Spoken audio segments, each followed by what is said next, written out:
In the winter of 1924, in the quiet Danish town of Billund, a man stood motionless in the snow as flames consumed everything he owned.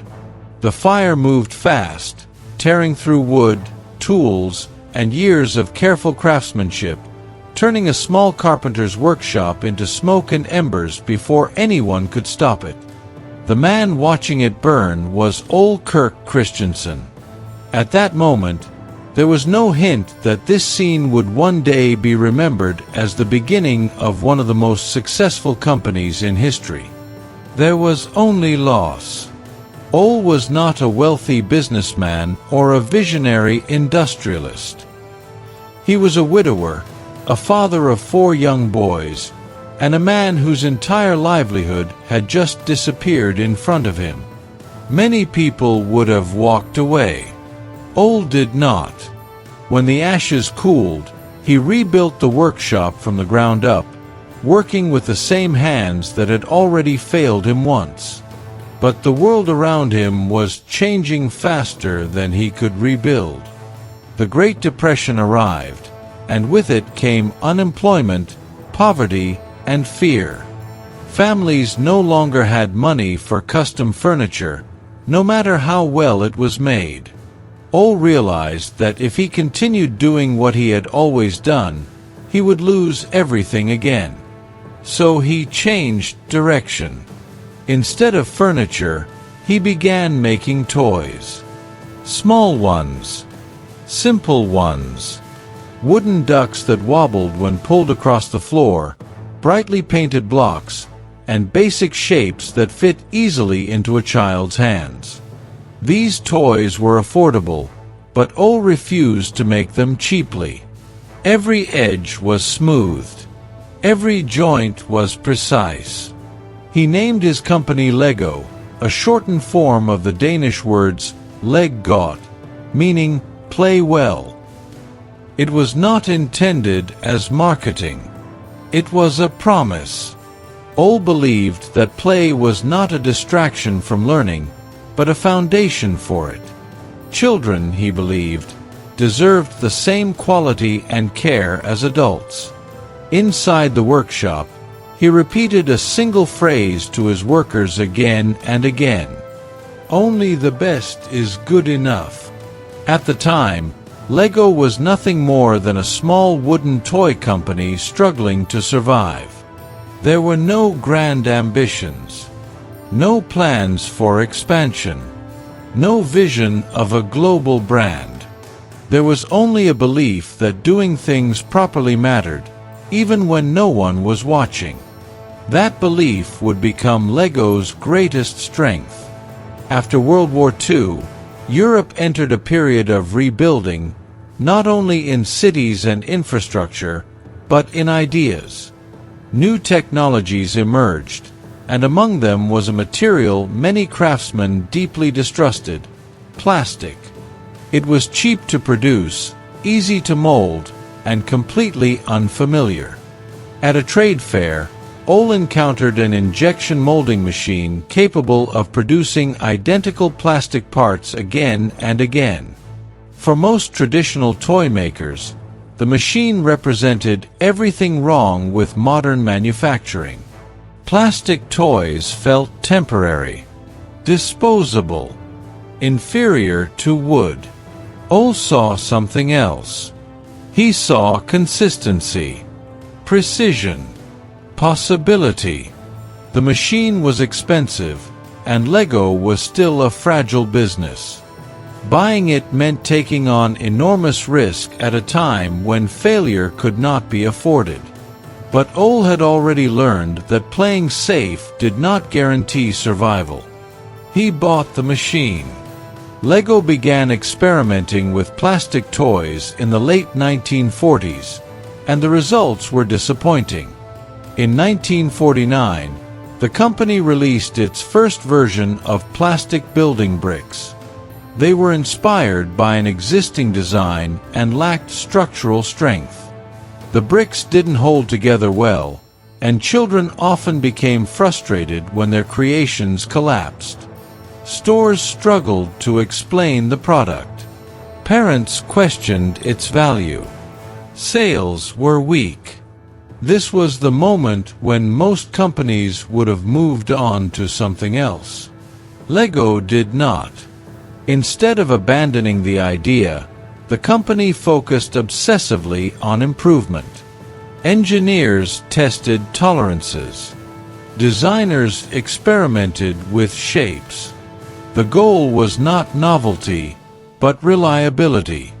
Year after year, Lego refined a single object. Then, in 1958, the breakthrough arrived. Lego patented a new brick design featuring internal tubes that allowed pieces to lock together with precise friction. The connection was strong enough to hold structures together, yet flexible enough to be taken apart again and again without breaking. This simple mechanical solution transformed the brick into a system with infinite combinations. That same year, Ole Kirk Christensen passed away. He did not live to see the brick conquer the world. But he left behind a company built on patience, discipline, and an uncompromising belief in quality. The system he helped create was now ready to grow. Ole's son, Gottfred Christensen, inherited not only the company, but its philosophy. Gottfred understood that Lego's power did not lie in individual toys, but in how those toys worked together. He formalized the idea of the Lego system of play, ensuring that every brick produced would be compatible with every other brick, regardless of theme or release date. This decision shaped everything. Children could combine sets freely. Creations could evolve over time. A single purchase never became obsolete. Lego was no longer selling completed experiences. It was selling tools for imagination. As Lego expanded across Europe and into the United States, the company made deliberate choices that set it apart. Instruction manuals used pictures instead of text, making Lego accessible to children regardless of language. Designs encouraged rebuilding rather than display.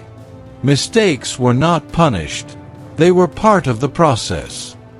By the 1980s and 1990s, Lego had become a cultural institution.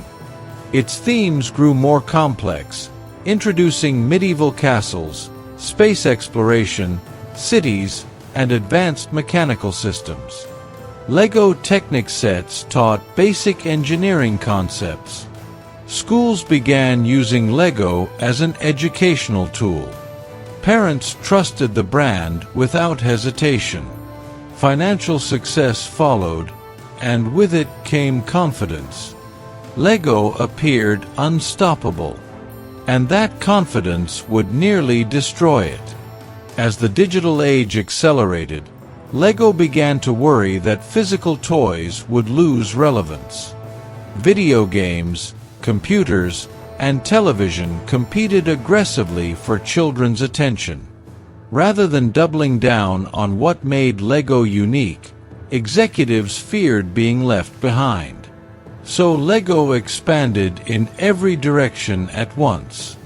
The company introduced thousands of specialized pieces, complex themes with limited compatibility, clothing lines, lifestyle products, and theme parks.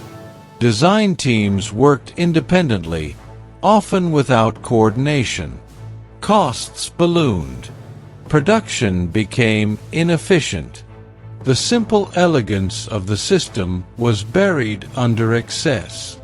By the early 2000s, Lego was hemorrhaging money. In 2003, the company was losing more than $1 million per day. Warehouses were filled with unsold products. The iconic brick, once the heart of the company, had been pushed aside in favor of short-term experimentation. For the first time in its history, Lego stood on the edge of collapse. A new CEO, Jørgen Vig Knudstorp, was brought in to stop the bleeding. Unlike his predecessors, he did not begin by asking what Lego could become. He asked what Lego already was. He identified the core problem quickly. Lego had stopped listening to its customers, to its fans, to its own history.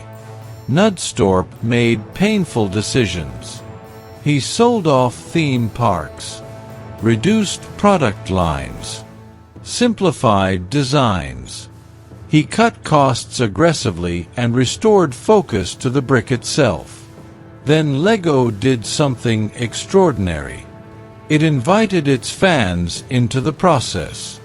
Adult builders, long ignored, were embraced. Feedback shaped new products.